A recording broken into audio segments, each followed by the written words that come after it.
Desperation drove me to the ad, night guard needed at Ashwood Psychiatry Hospital. Competitive pay. Immediate start. It seemed like a godsend at the time. My bills were piling up, my landlord was hounding me, and my stomach growled incessantly from skipped meals. I didn't ask too many questions, I just needed the money. Ashwood Psychiatry Hospital was tucked away in the outskirts of town, shrouded by a forest that seemed darker than it should be.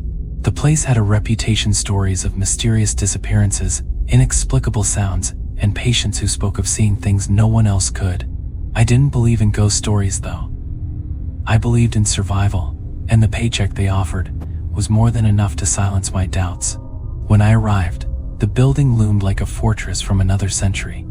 Its Gothic architecture was imposing, with towering spires and gargoyles perched on the edges, their stone eyes seemingly tracking me as I walked toward the entrance. The air felt colder here, heavier, and an unshakable sense of unease settled in my chest. Inside, the hospital was a stark contrast to its exterior, clinical and modern, with bright fluorescent lights that buzzed faintly. The receptionist, a pale woman with sunken eyes, barely acknowledged me as she handed me a clipboard. "Dr. Caldwell is expecting you," she muttered, her voice as lifeless as her expression. Dr. Caldwell, a wiry man with glasses that glinted unnervingly, met me in his office. The space was cluttered with medical journals and framed certificates, but it felt sterile, devoid of personality. "The job is simple," he said, his voice crisp but emotionless. "Monitor the security feeds, ensure the patients remain in their designated areas, and most importantly, follow the rules." He slid an envelope across the desk. It was thick, heavier than I'd expected. "The rules are non-negotiable," he added, his gray eyes boring into mine. "Do you understand?" I nodded, uneasy but unwilling to back out. "What happens if I don't follow them?" I asked, forcing a chuckle to mask my nerves. His lips curled into something that might have been a smile, but it felt more like a warning. "You won't make that mistake." My first shift began that same night. The security office was a small, windowless room, filled with monitors that displayed black and white feeds of the hospital's halls and patient rooms. The envelope sat on the desk, daring me to open it. Inside was a single sheet of paper, the rules typed in bold letters. 1. Always lock the security office door. If it's unlocked at any time, do not enter. Call Dr. Caldwell immediately. 2. If you hear knocking from the supply closet after midnight, do not respond. Wait until the sound stops. 3. Do not acknowledge or respond to anyone claiming to be another guard. You are the only one on duty. 4. At 2:33 a.m., turn off all lights in the security office for exactly 60 seconds. Do not look at the monitors during this time. 5. If you find an extra key on your desk, leave it there. Do not pick it up. It is not yours. The specificity of the rules was unsettling, but I pushed the feeling aside. It was probably just protocol, a precaution for dealing with unstable patients. I settled into the chair and watched the monitors, the hospital eerily quiet except for the occasional shuffle of a patient in their room. At 12:15 a.m., a soft knock came from the supply closet adjacent to the office. My heart leapt. I froze, staring at the closed door, willing the sound to stop. It continued for what felt like an eternity, a steady, deliberate rapping. When it finally ceased, I let out a shaky breath and checked the monitor feed. The hallway outside the supply closet was empty.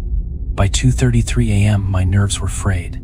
My hand trembled as I flipped the office lights off, the room plunging into complete darkness. I squeezed my eyes shut, counting to 60. The silence was suffocating, broken only by the faint hum of the monitors.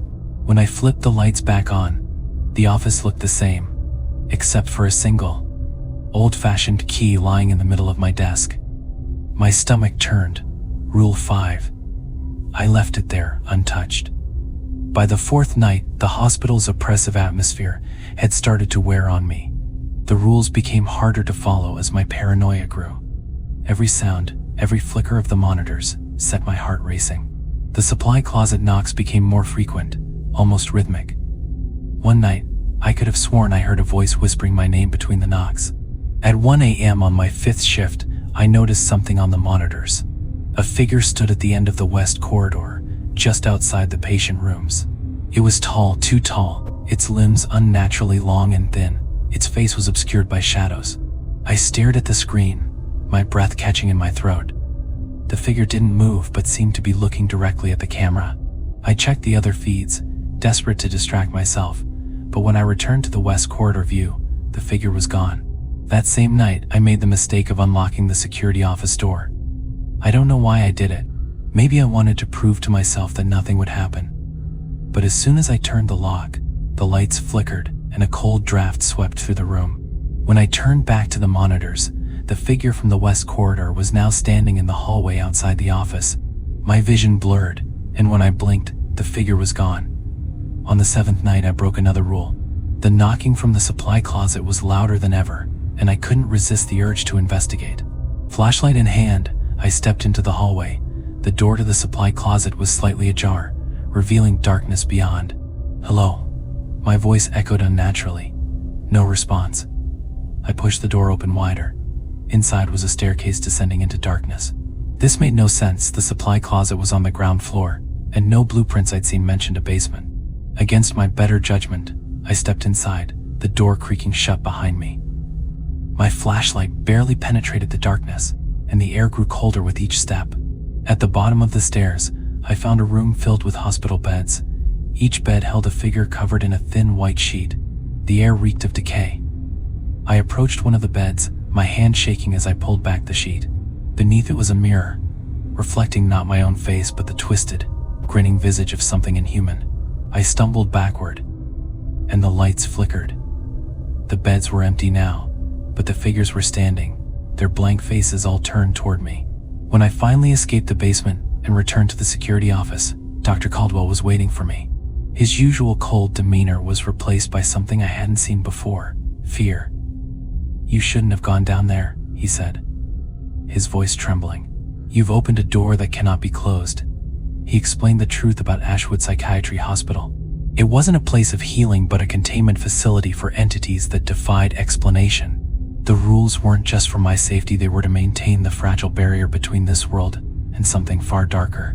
But my curiosity had shattered that barrier. The knocking, the figures, the rules, they were all part of the containment system.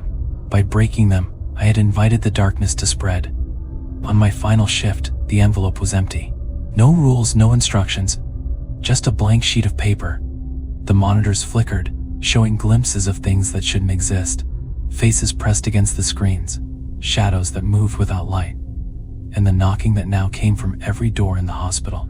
At 2:33 a.m. I turned off the lights in the security office, as the old rules dictated. When I turned them back on, the office was no longer the same. The walls were covered in writing, scrawled in a language I couldn't understand. The figure from the west corridor stood in the corner, its grin impossibly wide.